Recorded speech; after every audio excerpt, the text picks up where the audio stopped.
Welcome to the channel students. तो ये है हमारा डिटर्मिनेंट्स का पार्ट नंबर 2। तो आज हम इसमें एक्सप्लेन करने जा रहे हैं properties of the determinant. This is the most important thing related to the determinants. तो इनके साथ हम डिटर्मिनेंट्स को फिर इजीली सोल्व कर पाएंगे अगर हमें डिटर्मिनेंट्स की प्रॉपर्टीज के बारे में जानकारी हो जाए। तो बेसिकली इन प्रॉपर्टीज में हम रोज एंड कॉलम्स पर कुछ ऑपरेशंस को अप्लाई करते हैं, उनको आज हम इस वीडियो में सीखेंगे और जो इससे जो अगला पार्ट होगा उसमें हम इस पर बेस्ड कुछ प्रॉब्लम्स को सोल्व करेंगे।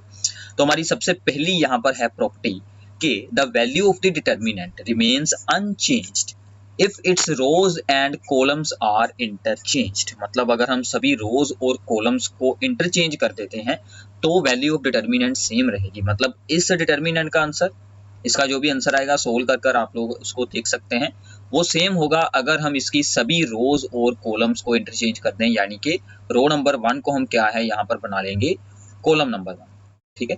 ऐसे ही रो नंबर 2 को हम बना लेंगे column number 2 and row number 3 को हम बना लेंगे column number 3। So these two determinants give us the same answer, ठीक है। सो इस ऑपरेशन को रिप्रेजेंट हम कैसे करते हैं, इसको हम रिप्रेजेंट ऐसे लिखकर भी आप लोग इसे रिप्रेजेंट किया जा सकता है कि just interchange the rose into the columns. तो आप इसे ऐसे रिप्रेजेंट कर सकते हैं। तो इसका मतलब हमें यहाँ से एक बहुत ही इंपॉर्टेंट फॉर्मूला मिल जाता है। वो क्या है कि अगर कोई मैट्रिक्स ए है, उसका डिटर्मिनेंट सोल्व कर रहे हैं, तो ए के ट्रांसपोज का डिटर्मिनेंट, उसमें भी हम क्या करते थे, रोज को कॉलम्स में ही इंटरचेंज करवा देते थे। इन दोनों का डिटर्मिनेंट सेम आएगा। So this is very very important formula कि determinant of A and determinant of A dash यानी कि ए के ट्रांसपोज का डिटर्मिनेंट दोनों का आंसर सेम रहेगा, ठीक है। तो ये थी आपकी first property, very very simple, ठीक है।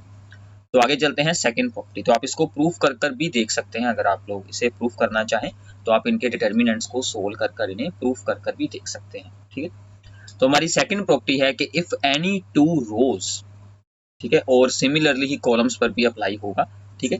If any two rows of a determinant are interchanged then sign of the determinant changes, ठीक है। अगर हम कोई भी दो रोज या फिर किन्हीं भी दो कॉलम्स, तो ध्यान रखना है रो के साथ इंटरचेंज हो सकती है, कॉलम सिर्फ हो सकता है कॉलम के साथ। रो और कॉलम आपस में बिल्कुल नहीं इंटरचेंज हो सकते, ठीक है। ये बात आप लोगों ने याद रखनी है। तो मान लीजिए अगर हम यहाँ पर ऑपरेशन अप्लाई करते हैं कि interchange R1 with the R3, ठीक है, तो हमें जो डिटर्मिनेंट है यहाँ पर ऑब्टेन होगा वो क्या आएगा, this is the R1 and this is the R3। इन दोनों को हमने इंटरचेंज कर देना है। So this is this one, और यहाँ पर क्या आएगा 2 - 3 एंड 5।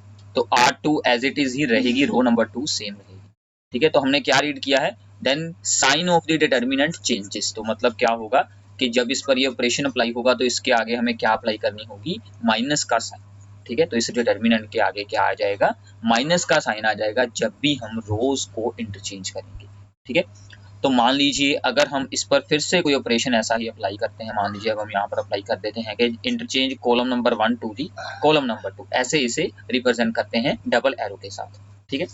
तो column number 1, this is the column number 1 and this is the column number 2, इन दोनों को इंटरचेंज करना है।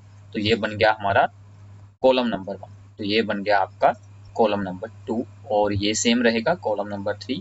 तो फिर से हम यहाँ पर डिटर्मिनेंट का साइन चेंज कर देंगे। ऑलरेडी यहाँ पर थी माइनस थी यहाँ पर, ठीक है, माइनस का साइन यहाँ पर ऑलरेडी था, तो एक यहाँ पर और आ जाएगा, एक तो ये हो गया, तो एक इसके साथ हमें और यहाँ पर ऐड कर देना है माइनस का साइन। तो क्या बन जाएगा, that is -1 into the -1, so this becomes the +1। तो यहाँ पर बन जाएगा प्लस का साइन।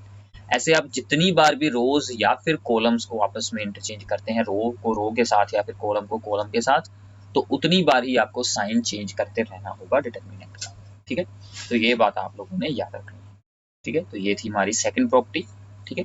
तो इन सभी प्रॉपर्टीज को हम यूज करने वाले हैं, तो इसलिए मैं आपको वैसे ही कुछ एग्जांपल्स यहाँ पर बता रहा हूँ जो कि यूज हो रही हैं। अगर आपको एग्जाम में ऐसा आ जाता है कि वेरीफाई दिस प्रॉपर्टी, तो आप लोगों ने क्या करना है, पहले इस डिटर्मिनेंट को सोल्व कर देना है, ठीक है। This is our determinant number 1। फिर आप लोगों ने इस डिटर्मिनेंट को ज्यूम कर लेना है डिटर्मिनेंट नंबर 2, ठीक है। इसको सोल्व कर देना है। साइन जो है यहाँ पर ये खुद आपने बिल्कुल नहीं यूज करना, ये आपके आंसर में आएगा, तो आपका आंसर अपने आप सोल्व होकर क्या बन जाएगा, -Δ1। तो ऐसे आप इसे प्रूफ कर भी दिखा सकते हैं, बट प्रूफ करना बिल्कुल नहीं आएगा, आपको इसका यूज ही आता होना चाहिए, ठीक है। ये थी सेकंड प्रॉपर्टी। आगे चलते हैं थर्ड प्रॉपर्टी करते हैं। थर्ड है कि if any two rows of determinant are identical, या फिर कोई भी दो columns are identical, then determinant की वैल्यू जीरो होगी। This is very very important property. अगर कोई भी दो रोज या फिर कोई भी दो कॉलम्स सेम हो जाते हैं तो डिटर्मिनेंट की वैल्यू जीरो हो जाती है। जैसे कि यहाँ पर R1 एंड R3, ठीक है। सो यहाँ पर क्या है, R1 and R3 are identical, ठीक है, ये दोनों सेम है, ठीक है, इनके एलिमेंट्स सेम टू सेम है, कोरिस्पोंडिंग एलिमेंट्स सेम होने चाहिए। मतलब जैसे यहाँ पर है 3 3, 2 2, 3 3, same to same element, then this determinant is zero. ठीक है, आप ऐसे कोई भी एग्जांपल यहाँ पर बना सकते हैं, जैसे ये भी हो सकता है, ठीक है। तो यहाँ पर भी हम एलिमेंट चूज कर लेते हैं दिस वन। तो अब यहाँ पर अगर आप लोग ध्यान से ये देखेंगे, so this is the column number 1 and the column number 3, and यहाँ पर हमारी row number 1 and row number जो है 3 वो दोनों सेम है, तो इसका भी आंसर जीरो आएगा, ठीक है। वैसे कोई भी दो रोज या फिर कोई भी दो कॉलम्स आपकी सेम हो जाएं, चाहे वो C1 C2 C3 में से कोई भी दो हो, R1 R2 R3 में से कोई भी दो हो, तो आंसर आपने डायरेक्टली जीरो लिख देना है, ठीक है। इसका बहुत ही यूज होता है इस प्रॉपर्टी का, ठीक है। तो आगे चलते हैं, फोर्थ प्रॉपर्टी देखते हैं। फोर्थ है कि if each element of a row और a column of determinant is multiplied by a constant k, then the value of determinant gets multiplied by k, ठीक है। तो अभी ये बहुत ही इंपॉर्टेंट प्रॉपर्टी है। इसका मतलब क्या है, ठीक है। मान लीजिए ये है हमारा डिटर्मिनेंट, ठीक है। तो मैं यहाँ पर एक न्यू डिटर्मिनेंट फॉर्म करता हूँ, डिटर्मिनेंट नंबर 1, जिसमें कि हमने क्या किया कि C1 को, मान लीजिए इस C1 को k के साथ कर दिया है मल्टीप्लाई, ठीक है। तो हमने क्या ऑपरेशन लगाया है, by C1 multiplies with k into C1। तो ये हमारा न्यू डिटर्मिनेंट बन गया k k k, ठीक है। A B C and BC CA and AB, ठीक है। तो इस डिटर्मिनेंट का जो आंसर आएगा वो क्या आएगा, k into the determinant number this one, ठीक है।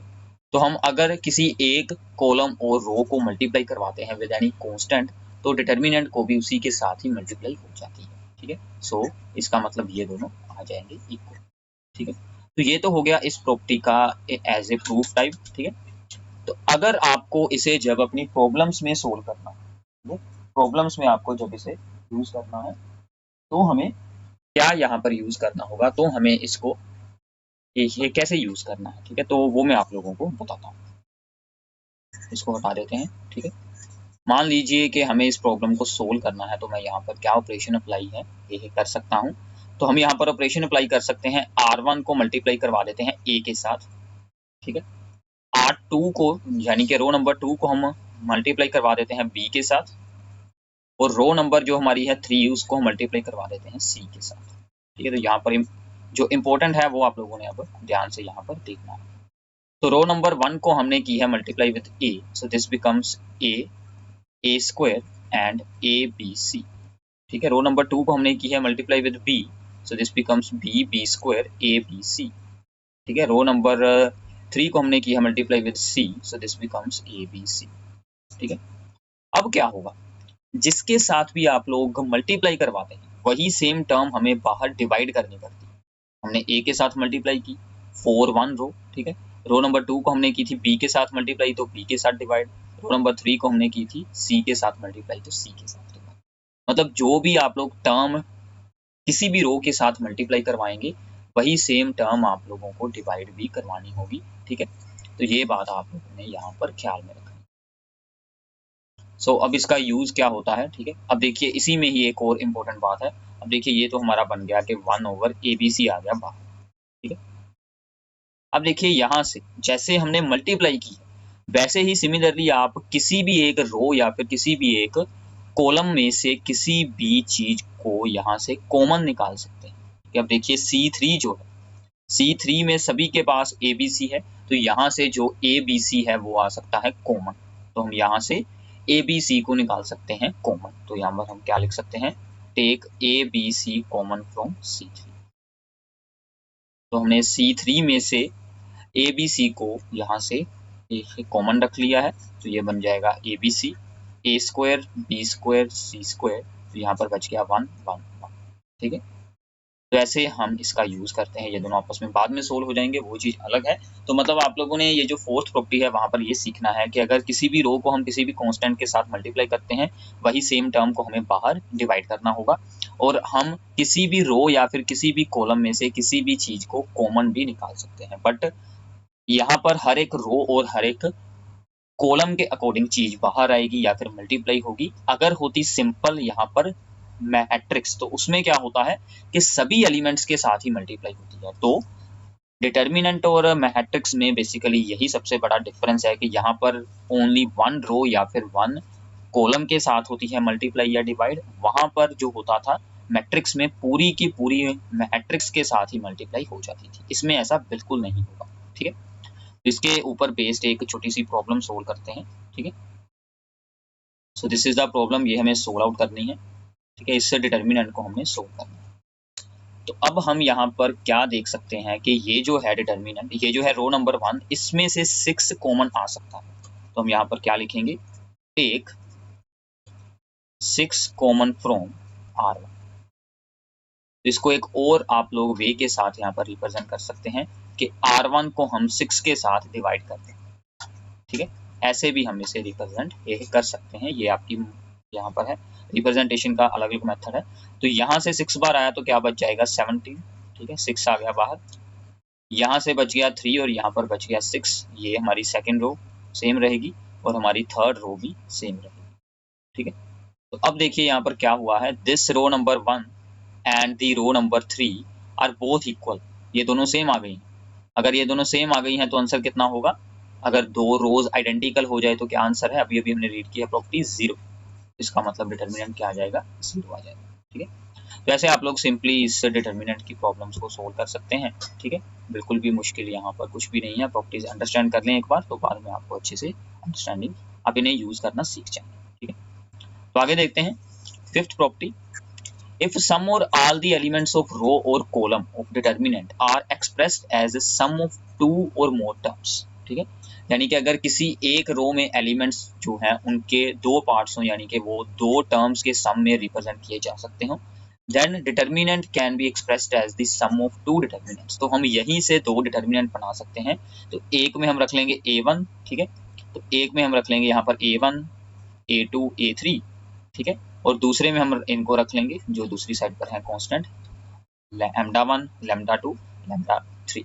बाकी दोनों रोज सेम रहेंगी, ये बात का ध्यान रखना है। ये दोनों रोज सेम टू सेम यहाँ पर रह रही हैं, R2 and R3। Only R1 breakouts. ठीक है, R1 का ही ब्रेक हुआ है, जिसका हो सकता है उसी का ही ब्रेक होगा। जैसे कि ये डिटर्मिनेंट है, R1 सेम रहेगी, ABC। अब देखिए R2 में यहाँ पर है दो टर्म्स। ठीक है, तो इसके हम दो पार्ट कर लेते हैं। एक में रख लेंगे ABC। ठीक है, ABC in the second row, third row same रहेगी X, Y और Z। और जो दूसरा डिटर्मिनेंट है उसमें हम क्या करेंगे, R1 तो सेम रहेगी, ABC। तो यहाँ पर क्या बच गया 2X, 2Y and the 2Z। ठीक है, तो ये सेम रहेगा X, Y और Z। अब इसको हम आगे कंप्लीटली सोल्व कर लेते हैं। यहाँ पर R1 and R2 are the same, are the identical, so therefore answer is 0। Plus यहाँ से देखिए कि R2 में से 2 आ सकता है कॉमन, तो हमने 2 यहाँ से निकाल लिया है कॉमन।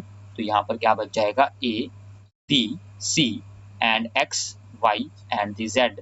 और यहाँ पर भी है X, Y और Z। अब इसका क्या मतलब हुआ कि ये जो यहाँ पर भी R2 एंड R3 हो चुकी हैं आइडेंटिकल, तो ये भी 0। सो 0 + 2 × 0, सो दैट इज दी 0 आपका ओवरऑल आंसर यहाँ पर बन जाएगा। तो ऐसे हम प्रॉपर्टीज की हेल्प के साथ काफी इजीली प्रॉब्लम्स को सोल्व कर पा रहे हैं। ठीक है, देन एक्सपेंडिंग द डिटर्मिनेंट, हमें हमेशा यही कोशिश करनी पड़ती है कि हम प्रॉपर्टीज अप्लाई करें। ठीक है, इसके बाद है हमारी sixth and the most useful property. ठीक है, if to each element of any row और column of determinant the equal multiples of the corresponding elements of the other row are added, then the value of determinant remains the same. इसका क्या मतलब है कि हम किसी भी रो या फिर किसी भी कॉलम, ठीक है, किसी भी रो में किसी भी दूसरी रो को किसी भी कांस्टेंट के साथ मल्टीप्लाई कर ऐड कर सकते हैं, सब्ट्रैक्ट कर सकते हैं, ऐसा किया जा सकता है। ठीक है, बट ये सिर्फ रोज और रोज में आपस में और कॉलम एंड कॉलम में आपस में हो सकता है। ठीक है, जैसे आप लोग यहाँ पर ध्यान से देखिए, हम लोग क्या ऑपरेशन अप्लाई कर सकते हैं। R2 है, ये है रो नंबर 2। अगर मुझे यहाँ पर 0 बनाना हो ठीक है। तो मुझे क्या करना होगा, इस रो को 2 के साथ मल्टीप्लाई करवा कर यहाँ से मैं कर दूंगा subtract. So R2 changes to R2 minus 2 into R।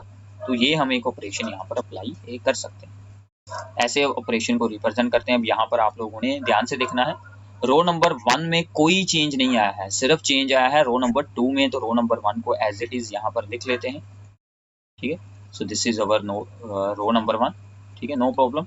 अब देखिए R2 में से क्या हो रहा है, सो दिस इज R2, इसमें से हमने 2 को मल्टीप्लाई कर कर R1 के साथ यहाँ से किया है सब्ट्रैक्ट। तो आप लोग इसे रफ में पहले सोल्व कर लें कि इसके क्या आंसर बन रहे हैं। दिस इज अवर R2 का एलिमेंट फर्स्ट 2a, ठीक है, एंड फिर था यहाँ पर 3a प्लस 2b, ठीक है, और फिर था यहाँ पर एलिमेंट हमारा, इसको हम यहाँ पर लिख लेते हैं 4a plus 3b plus 2c, ठीक है। ये हमारे R2 यानी कि रो नंबर 2 के एलिमेंट हैं। अब हमें क्या करना है, R1 को 2 के साथ मल्टीप्लाई करना है। तो R1 को 2 के साथ मल्टीप्लाई करना है, ठीक है, इसको करते हैं 2 के साथ मल्टीप्लाई।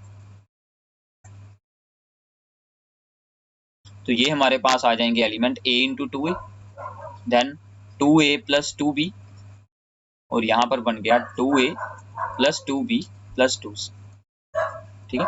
अब इनको हमने क्या करना है, यहाँ पर सब्ट्रैक्ट करना है। तो आप इसके अकॉर्डिंग इनके आंसर लिख लें। ये बच गया 0, यहाँ पर आ गया 0, ठीक है। इनको सोल्व आउट करेंगे, ये दोनों कैंसिल हो जाएंगे, 3a minus 2a, this is the a only, ठीक है।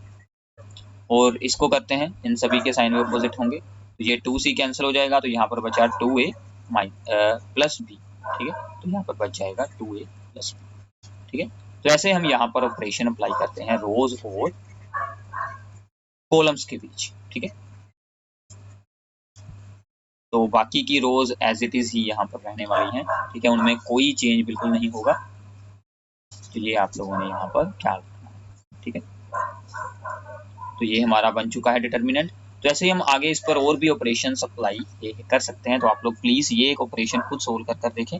अब इस पर अप्लाई करें ऑपरेशन R3 माइनस 3R1, ठीक है, यहाँ पर 0 बनाएं और इन सभी के भी आंसर सोल्व कर कर देखें कि यहाँ पर क्या बनता है। तो आपको यहाँ पर इजीली अंडरस्टैंडिंग हो जाएगी, ठीक है, ओके है। तो ये ऑपरेशंस सेम टू सेम ही कॉलम्स पर भी अप्लाई हो सकते हैं। जिस रो के ऊपर कोई हमने चेंज करना है उसको हमने ऐसे लिखना है, और जिसको उसके बीच ऐड करना है, सब्ट्रैक्ट करना है, उसको हमने यहाँ पर लिखना है, ठीक है। तो ये इसकी रिप्रेजेंटेशन। आगे चलते हैं, हमारी 7th, ठीक है, प्रॉपर्टी टाइप है ये भी बहुत यूजफुल होती है।